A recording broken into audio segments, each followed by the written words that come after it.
Les messages, l'avocat, pourquoi?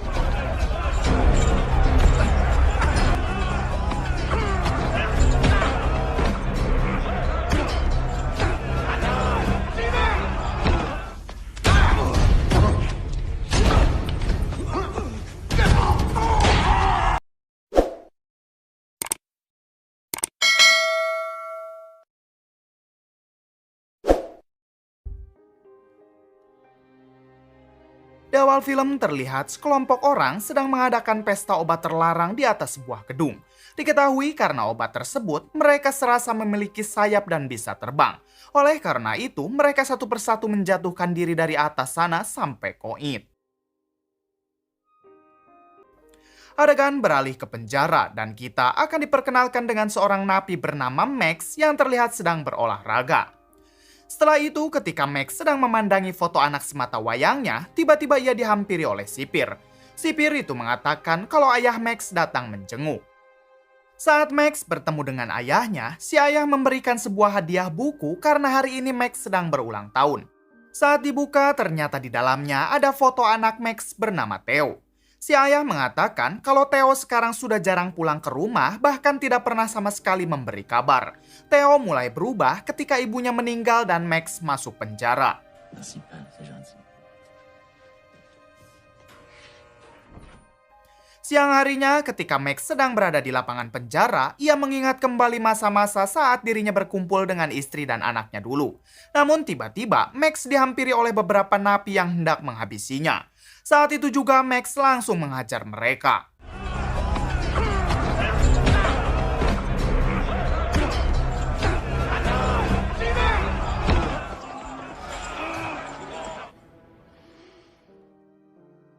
Di sisi lain ada sekelompok hacker yang sedang memata-matai dua ahli kimia yang sedang melakukan penelitian. Ia adalah Theo, yaitu anak Max yang kini sedang dipenjara.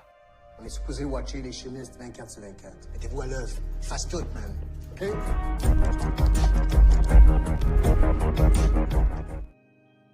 Esok harinya ayah Max yang berada di rumah, ia tak sengaja melihat berita yang mengabarkan kalau Theo telah tertangkap oleh pihak kepolisian. Untungnya karena Theo masih di bawah umur, ayah Max berhasil mengeluarkan Theo dari penjara. Saat di dalam rumah, ayah Max mencoba menasehati Theo yang merupakan cucunya. Namun Theo mengatakan kepada kakeknya kalau semua ini lebih baik daripada Max ayahnya yang mendekam di penjara puluhan tahun. Non, hey, Théo, assis-toi. Saat Theo masuk ke kamar, ternyata ia memilih kabur untuk kembali ke markas kelompoknya. Beralih ke penjara, saat itu Max diminta sipir untuk menemui seseorang di lantai atas. Convocation au bureau du directeur. Di sana terlihat Max duduk sambil menunggu orang tersebut dengan tangan di borgol. Tak lama datanglah seorang perempuan yang merupakan direktur kepolisian. Di sini si direktur mengeluarkan sebuah foto seseorang bernama advokat. Diketahui advokat adalah orang yang pernah menjual jantung ilegal kepada istri Max. Sayangnya operasi jantung tersebut gagal hingga berakhir dengan tewasnya istri Max. Tu voulais y acheter un cœur pour ta femme? Kemudian direktur mengeluarkan sebuah cairan dalam botol yang merupakan obat terlarang jenis baru bernama Netroras.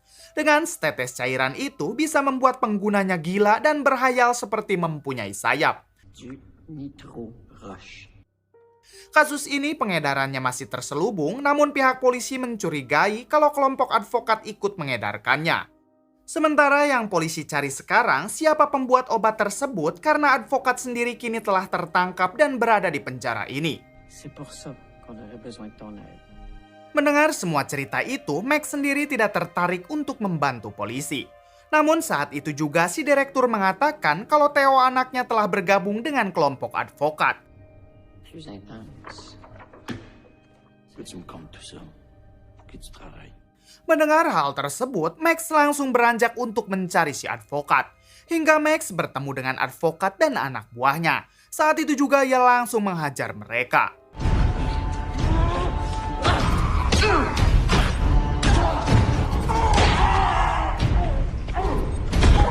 Di sini Max mengancam advokat kalau ia jangan pernah sekali lagi melibatkan anaknya jika ingin masih hidup. Kemudian Max menyandra seorang polisi untuk berusaha kabur dari penjara tersebut. Hingga sampai di ujung, Max memborgol sipir tersebut lalu berlari ke arah atap.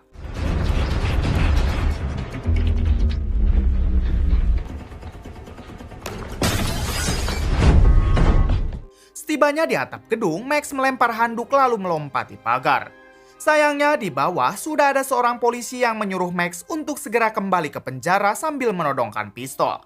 Namun Max berhasil membalikan keadaan lalu kabur menggunakan mobil polisi tersebut. Singkat cerita, Max sudah berada di rumah ayahnya. Ia terlihat hendak mencukur rambut sambil bercerita kalau Theo anaknya dalam bahaya. Ok, laisse-moi faire. Esok harinya ayah Max mengatakan kalau ia tahu markas yang sering didatangi oleh Theo. Saat itu juga Max meminta ayahnya untuk mengantarnya ke tempat tersebut. Il n'est pas trop tard. Sesampainya di sana, Max turun lalu mengawasi area sekitar. Hingga tak lama kemudian ada dua orang yang turun dari mobil disusul datangnya Theo dan satu teman hackernya. Excuse-moi, mon beau. Je peux te faire quelque chose pour toi? Setelah mereka masuk, Max mencoba menghampirinya, namun tiba-tiba anak buah advokat yang bernama Kolosa membuka pintu. Di sini, Kolosa yang sudah tahu kalau Max adalah buronan, ia langsung meminta Max untuk segera pergi dari tempat ini. Ia juga mengatakan kalau Theo sekarang membenci Max dan tidak menganggapnya lagi sebagai ayah. Saat Kolosa sudah masuk ke dalam, Max ternyata tidak menyerah begitu saja. Ia mencoba masuk melalui jalan yang lain.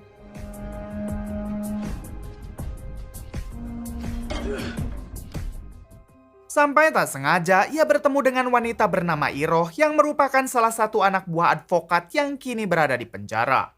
Di sini Iroh yang sudah tahu kalau Max adalah ayah Theo, ia mengatakan kalau saat ini bukan waktu yang tepat untuk menemui Theo. Max yang sudah sangat ingin bertemu dengan anaknya, ia mengabaikan semua perkataan Iroh. Hingga saat bertemu, benar saja Theo langsung mengusir Max dari sana. Ternyata selama ini, Theo menganggap kematian ibunya diakibatkan oleh Max yang malah masuk penjara ketika ibunya sedang sakit. Setelah ditinggal pergi oleh Theo, Max kembali dihampiri oleh Iroh. Iroh mengatakan kalau ia bisa membuat Theo mengakui Max sebagai ayahnya lagi, asalkan Max mau bergabung dengan kelompoknya. Merasa hal itu jalan satu-satunya menjaga dan mendekati Theo, akhirnya Max mau bergabung bersama mereka. Kemudian Iroh mengajak Max pergi ke rumahnya karena Theo pasti pulang ke sana. Di sisi lain, Theo dan teman hackernya terlihat sedang berada di sebuah lapangan skateboard. Di sini temannya mengatakan kalau Max ayahnya sudah berupaya kabur dari penjara hanya demi bertemu dengan Theo. Untuk itu, Theo seharusnya menghargai ayahnya tersebut. Theo menjawab kalau temannya tidak tahu bagaimana perasaannya saat ditinggal pergi oleh seorang ibu, sementara ayahnya malah mendekam di penjara karena telah membunuh orang. Je pensais qu'il y avait le père le plus fucké au monde. Kembali ke Max yang baru saja tiba di rumah Iroh. Di sini Iroh menceritakan kalau kelompoknya sedang berupaya untuk mencuri formula nitroras yang saat ini sedang viral di kalangan para pecandu. Diketahui formula obat tersebut dimiliki oleh dua orang ilmuwan yang sangat lihai membunuh dan juga sangat jenius. Keberadaan kedua ilmuwan tersebut juga sampai saat ini hanya kelompoknya yang tahu. Iroh mengatakan jika ia mendapatkan formula tersebut sudah dipastikan ia akan menjadi jajaran orang terkaya di dunia. Tak lama kemudian, Theo datang disusul dengan teman hackernya dan Kolosa. Kemudian Iroh menghampiri Theo di ruang kerjanya untuk mengatakan kalau ia harus menghormati Max karena Max siap berkorban untuknya. Akhirnya Theo mau menerima kalau ayahnya akan ikut bergabung dengan kelompoknya untuk mencuri formula tersebut. Ketika semuanya sudah berkumpul, Theo dan teman hackernya mulai menjelaskan tentang jalur menuju tempat formula itu disimpan.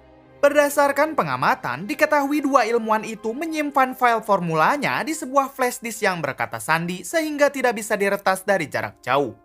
Namun hal yang lebih menyulitkan yaitu lab mereka berada di sebuah pondok di tengah hutan. Sementara hutan tersebut sudah dipasangi alarm tanah. Yang mana jika ada orang asing yang menginjak tanah tersebut, maka dengan cepat dua ilmuwan itu akan langsung mengetahuinya.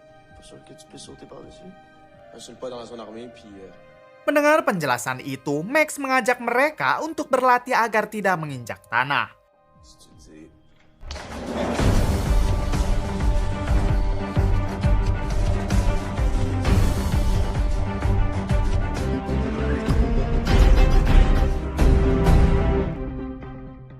Setelah melakukan latihan bergelantung dan mengolah fisik selama beberapa hari, kali ini mereka mencoba latihan menembak. Ça, c'est un gars. Malam harinya, saat Max mencoba mendekati Theo, Colossa terlihat merekam mereka dengan ponselnya. Setelah itu, ia mengirim video tersebut kepada bosnya yaitu advokat. Di sini, advokat memberi pesan kepada Colossa untuk segera menghabisi mereka setelah formula obat itu didapatkan.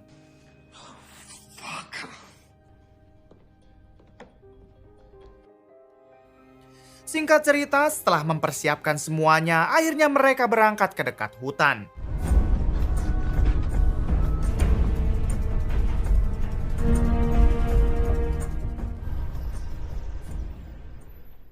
Sesampainya di sana, terlihat Colossa yang bertingkah aneh. Ternyata sebelum berangkat, Colossa malah menggunakan obat terlarang itu sehingga ia ngeplay seperti orang gila.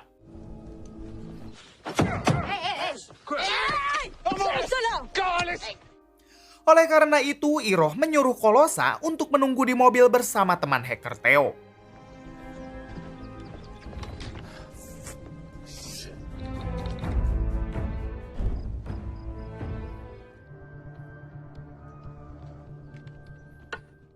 Max, Theo, dan Iroh terus menyusuri tempat tersebut sambil dipandu oleh teman hacker Theo yang bernama Charlie. Di balik itu, dua ilmuwan terlihat hendak meninggalkan pondok tempat formula itu disimpan.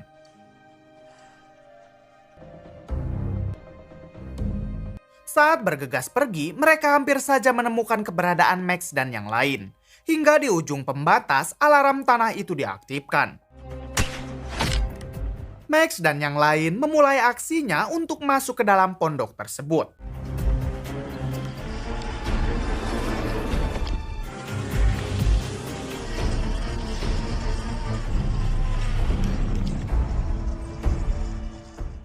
Hingga tak sengaja, Theo malah menjatuhkan ponselnya dan hampir saja terjatuh.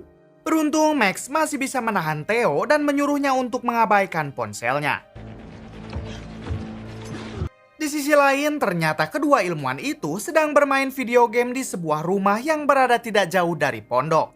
Salah satu dari mereka merasa tidak enak hati meninggalkan pondok dan berencana ingin kembali. Namun ilmuwan yang satunya mengatakan kalau sistem mereka sudah canggih dan tidak akan ada yang datang ke sana tanpa sepengetahuan mereka. Tu as entendu? J'ai tout vérifié le système armé, relax, ok? Relax. Kembali ke Max dan yang lain terlihat sedang turun untuk masuk ke dalam.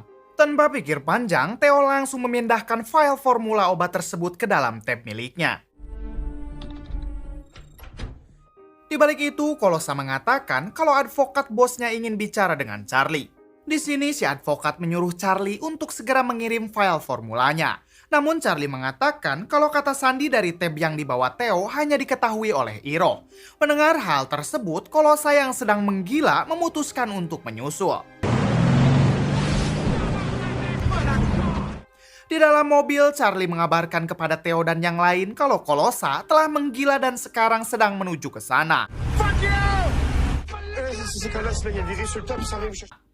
Tak lama kemudian, kedua ilmuwan itu mendengar suara mobil yang dikendarai oleh Colossa.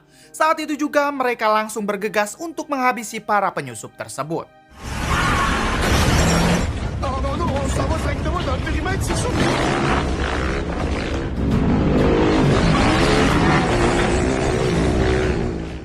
Di balik itu, Max dan yang lain mulai panik setelah mengetahui Colossa sedang nekat menghampirinya. Tak lama kemudian, datanglah Colossa diikuti oleh dua ilmuwan yang berniat menghabisi mereka semua. Hingga pada akhirnya aksi tembak-tembakan serta kejar-kejaran tak terelakkan.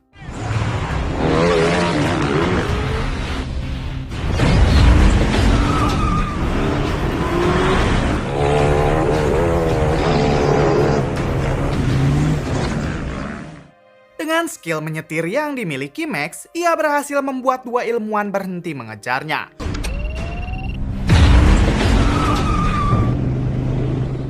Max berencana membawa mereka ke bengkel milik ayahnya yang kebetulan tidak jauh dari tempat tersebut.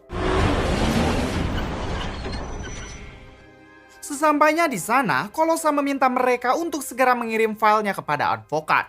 Ia juga mengancam dengan mengatakan kalau dirinya tidak akan segan-segan menghabisi siapa saja yang tidak mau menurutinya. Di balik itu, kedua ilmuwan sadar kalau para penyusup telah mencuri formula obatnya, hingga mereka menemukan ponsel Theo yang tadi terjatuh. Kembali ke Colossa yang sekarang dipantau langsung oleh advokat melalui video call. Di sini si advokat meminta Colossa untuk menghabisi Iroh terlebih dahulu karena sudah tidak berguna. Namun tiba-tiba mereka diserang oleh dua ilmuwan yang baru saja sampai di tempat tersebut.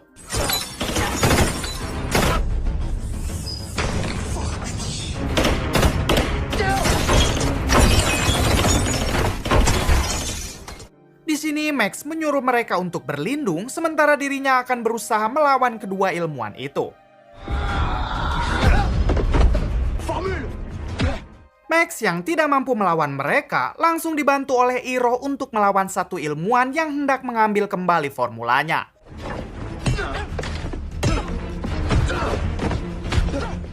Terlihat Max dan Iroh yang sangat kewalahan melawan mereka. Namun pada akhirnya Max dan Iroh berhasil membalikan keadaan yang membuat kedua ilmuwan itu tidak berdaya.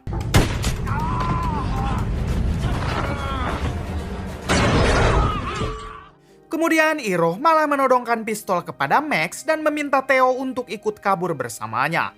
Max mengatakan kalau Iroh tidak akan bisa kabur dengan luka tembak di perutnya. Benar saja, tak lama dari itu, Iroh langsung ambruk karena lukanya tersebut. Beberapa saat kemudian datanglah para polisi ke sana.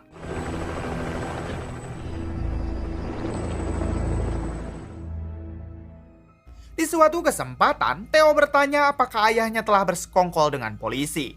Max menjawab kalau itu semua dilakukan demi Theo. Max akan kembali ke penjara, sementara Theo mendapat identitas baru sehingga semua catatan kriminalnya akan dihapus. Ternyata semua aksi kabur Max dari penjara juga adalah atas kesepakatan Max dengan direktur polisi. Kemudian Max meminta anaknya untuk menyerahkan file formula tersebut kepada para polisi. Namun Theo menjelaskan kalau ia tidak pernah memindahkan file tersebut melainkan menghapus semuanya, sehingga tidak akan ada lagi yang bisa membuat formula obat tersebut. Mendengar hal itu, Max sangat bangga kepada anaknya, karena selama ini ia dan temannya Charlie ternyata berniat untuk melenyapkan formula obat itu. Singkat cerita, Max sudah kembali ke penjara dan kini ia diberi akses untuk terus berkomunikasi dengan anaknya. Theo juga nampaknya sudah memaafkan Max sepenuhnya. Tak lama Max disuruh untuk menemui si direktur. Di sini si direktur menawari Max untuk menjalankan misi selanjutnya dengan imbalan akan dibebaskan. Tanpa pikir panjang, Max pun langsung mengiyakannya. Kemudian film pun tamat.